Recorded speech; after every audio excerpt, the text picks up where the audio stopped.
욥기 37장 14절에서 24절.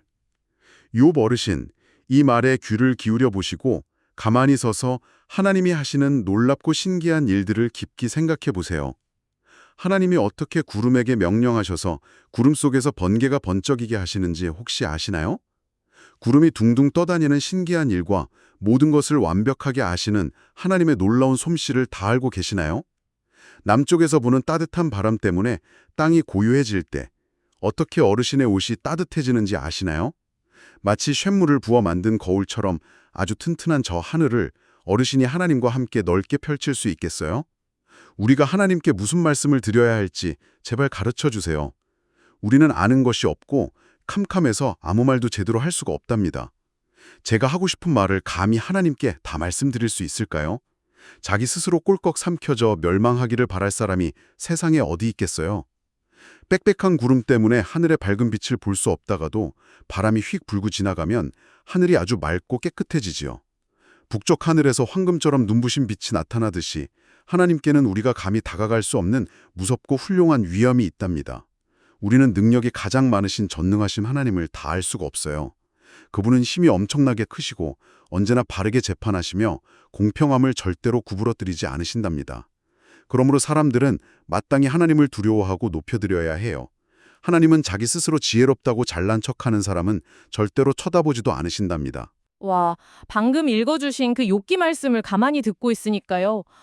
그 거대한 폭풍 한가운데로 막 직접 걸어 들어가는 그런 상상이 들더라고요. 매서운 바람이 막 불고 번개가 하늘을 반으로 가르는 그 압도적인 자연의 힘 말이죠. 맞아요. 진짜 그 폭풍우 속에 서 있으면 우리가 하늘에 떠 있는 물방울 하나조차 마음대로 할 수 없다는 걸 뼛속 깊이 깨닫게 되잖아요. 네, 바로 그겁니다. 그러니까 이 이야기가 단순히 날씨를 묘사하는 게 아니거든요. 그 극심한 고난 속에서 하나님한테만 억울하다고 따져 묻고 싶어 했던 욥에게 엘리후라는 젊은이가 찾아와서 우주라는 거대한 거울을 들이미는 아주 극적인 장면인 거죠. 아, 듣고 보니 그렇네요. 엘리후의 질문들이 진짜 날카로우면서도 상상력을 막 자극하잖아요. 보통 우리는 아침에 일어나서 날씨 앱 딱 보고 오늘 구름이 좀 꼈네 하고 무심코 넘어가는데 말이죠. 네네. 근데 엘리후는 그 당연해 보이는 일상에 현미경을 들이대는 것 같아요. 막 수백 톤의 무거운 물방울들이 어떻게 하늘 위에 안 떨어지고 둥둥 떠 있는지, 또 그 구름 속에서 어떻게 그런 에너지를 가진 번개가 번쩍이는지 가만히 서서 생각해 보라는 거니까요. 현대 과학의 렌즈로 보면 그 엘리후의 질문이 훨씬 더 경이로워지거든요.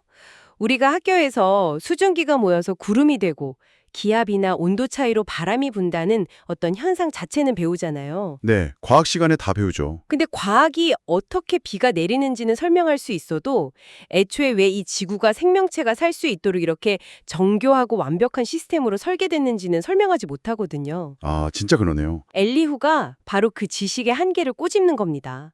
눈앞에 떠 있는 구름 하나도 완벽히 이해하거나 똑같이 만들어내지 못하는 인간이 어떻게 우주 전체를 설계하고 다스리시는 하나님의 뜻을 다 안다고 우길 수 있냐는 그런 본질적인 질문이죠. 와, 그거 들으니까 딱 생각나는 게 있어요. 마치 누군가 우리한테 진짜 상상을 초월할 정도로 복잡한 거대한 로봇이나 우주선을 선물했다고 쳐보는 거예요. 오, 우주선 좋네요. 네, 우리는 그 우주선의 조종석은커녕 의자에 박혀있는 나사 하나가 어떤 원리로 만들어졌는지조차 모르잖아요. 근데 비행 중에 막 약간의 흔들림이 느껴진다고 해서 다짜고짜 설계자를 찾아가는 거죠. 가서 막 따지는 거군요. 네, 아니 당신이 우주선을 잘못 만들었잖아 하고 막 화를 내고 우기는 거랑 완전히 똑같은 상황인 거잖아요. 정확합니다. 우리가 흔히 저지르는 교만의 본질이 방금 말씀하신 그 우주선 비유에 다 담겨 있어요. 우리는 삶의 아주 작은 한 조각만 보면서 전체 그림을 다 이해했다고 착각하거든요. 엘리후가 욥한테 쇳물을 부어 만든 거울처럼 아주 튼튼한 저 하늘을 넓게 펼칠 수 있겠냐고 묻는 대목을 주의 깊게 봐야 합니다. 그 쇳물을 부어 만든 거울이라는 표현이 주는 무게감이 엄청나더라고요. 네, 고대 사람들에게 하늘은 그냥 텅 빈 공간이 아니었거든요. 우주의 질서를 단단하게 유지해주는 거대한 창공이었어요. 그러니까 엘리후는 인간이 결코 닿을 수 없는 그 우주의 견고한 질서, 그리고 하나님의 주권을 강조하면서 우리의 그 좁은 시야를 확 넓혀주고 있는 겁니다. 그렇군요. 근데 우리가 감히 그 우주의 질서에 손을 댈 수 없다는 걸 인정하고 나면 자연스럽게 아주 무서운 생각 하나가 훅 들어오거든요. 어떤 생각이죠? 내가 이 거대한 우주 속에서 먼지 하나보다 작은 존재고 또 그 우주를 창조한 하나님이 그렇게 크고 압도적인 분이라면 우리는 그분을 막 무서워하면서 벌벌 떨어야 하는 게 아닐까 하는 거예요. 방금 읽은 텍스트 마지막에도 마땅히 하나님을 두려워하고 높여드려야 해요라고 엄청 명확하게 선언하고 있잖아요. 네네. 우리가 평소에 듣는 그 우리를 사랑하시는 따뜻한 하나님의 이미지랑 이 무시무시한 두려움이 대체 어떻게 공존할 수 있는 걸까요? 그게 아주 핵심적인 모순처럼 보일 수 있는데요. 사실 이게 성경을 이해하는 가장 중요한 열쇠 중 하나입니다. 여기서 두려워하다라고 번역된 단어가 히브리어로 야레거든요. 야래요? 네, 이 단어의 진짜 의미를 이해하려면요. 우리가 막 귀신을 보거나 사나운 맹수를 마주쳤을 때 느끼는 도망치고 싶은 그 공포심이랑은 완전히 구별을 해야 돼요. 아, 무서워서 벌벌 떠는 게 아니군요. 아닙니다. 야레는 생명의 위협을 느끼는 공포가 아니고요. 압도적으로 위대하고 아름다운 존재 앞에 딱 섰을 때 느끼는 그 벅찬 경이로움을 뜻합니다. 와, 어떤 느낌인지 확 다가오는데요. 막 엄청나게 거대한 나이아가라 폭포 바로 앞에 섰을 때나 아니면 캄캄한 밤하늘에 쫙 수놓아진 은하수를 망원경으로 처음 딱 들여다봤을 때의 그 기분이잖아요. 네, 바로 그겁니다. 폭포가 나를 잡아먹을까봐 무서워서 막 도망치는 게 아니라 그 스케일에 완전히 압도돼서 발걸음도 못 대고 입덕 벌린 채 가만히 서 있게 되는 그 상태 말이에요. 내가 너무 작게 느껴지지만 동시에 그 거대함에 아주 깊은 존경심을 갖게 되는 그 순간이 바로 야레인 거네요. 네, 완벽한 비유입니다. 인간은 자신보다 압도적으로 거대한 진리 앞에 섰을 때 비로소 자기가 가진 그 얄팍한 지혜랑 고집을 내려놓을 수 있거든요.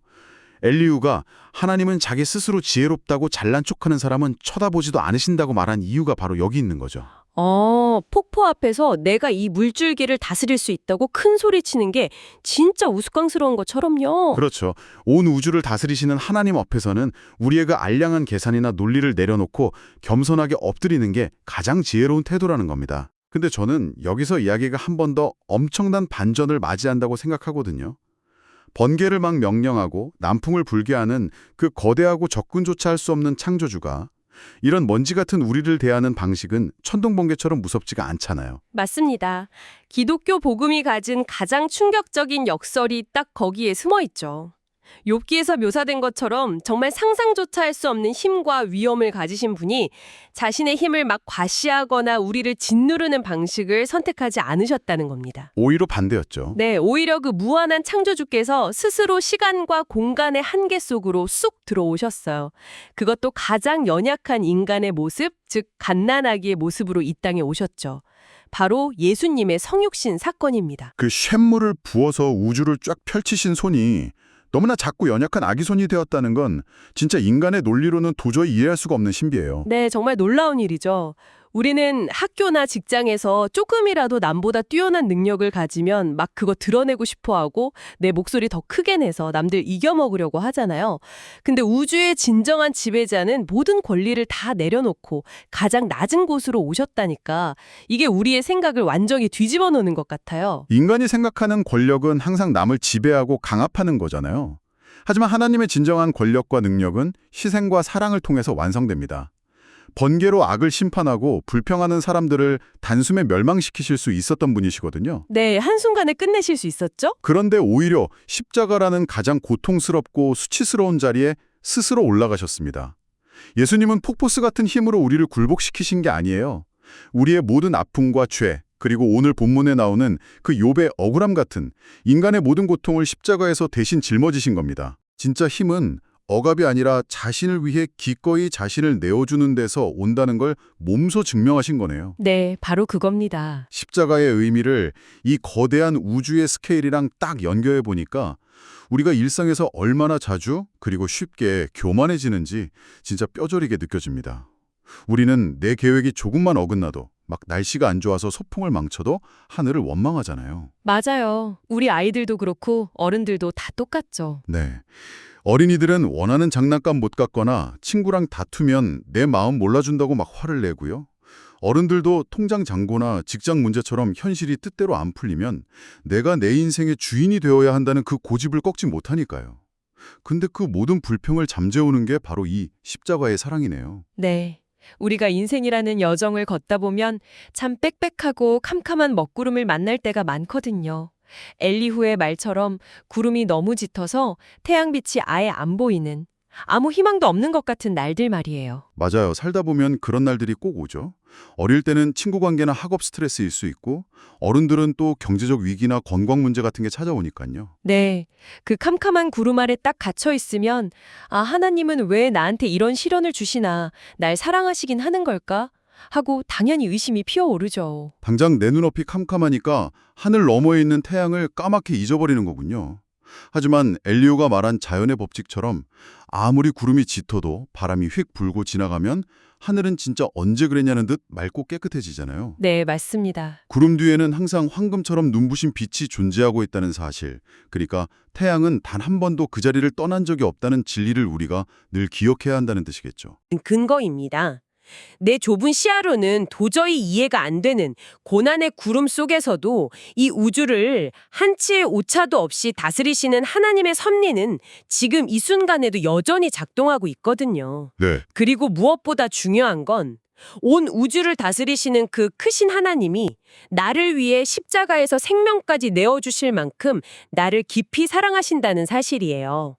나를 나 자신보다 더 잘 아시고 또 나를 가장 사랑하시는 분이 내 인생의 방향키를 딱 잡고 계시다면 우리는 그 어떤 먹구름 속에서도 결코 절망하거나 두려워할 필요가 없는 겁니다. 결국 오늘 욥기의 이야기는 우리한테 끊임없이 질문을 던지고 있는 셈이네요.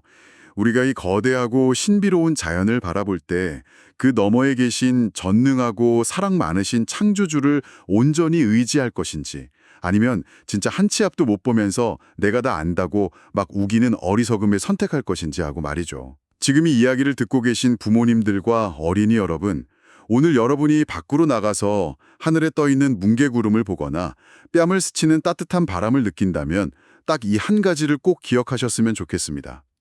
우리는 우주를 다 이해할 필요가 없습니다.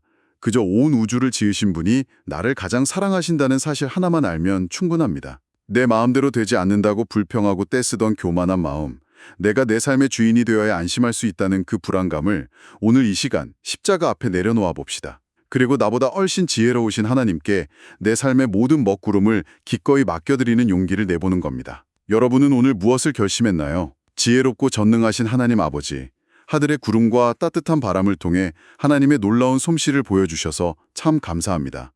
오늘 말씀을 통해 저는 하나님 앞에서 너무나 작고 아는 것이 부족한 사람이라는 것을 깨달았어요. 제가 스스로 똑똑하다고 잘난 척하거나 내 마음대로 되지 않는다고 떼쓰고 불평했던 것을 모두 용서해 주세요. 저보다 저를 더 잘 아시고 온 우주를 다스리시는 하나님을 진심으로 존경하고 사랑하게 해주세요. 오늘 하루도 십자가의 사랑으로 저를 구원하신 예수님을 기억하며 겸손하고 씩씩하게 살아가는 어린이가 되게 도와주세요. 저를 가장 사랑하시는 예수님의 이름으로 기도합니다. 아멘. 오늘 하루도 크고 멋진 하나님을 생각하며 맑은 하늘을 한번 올려다보렴.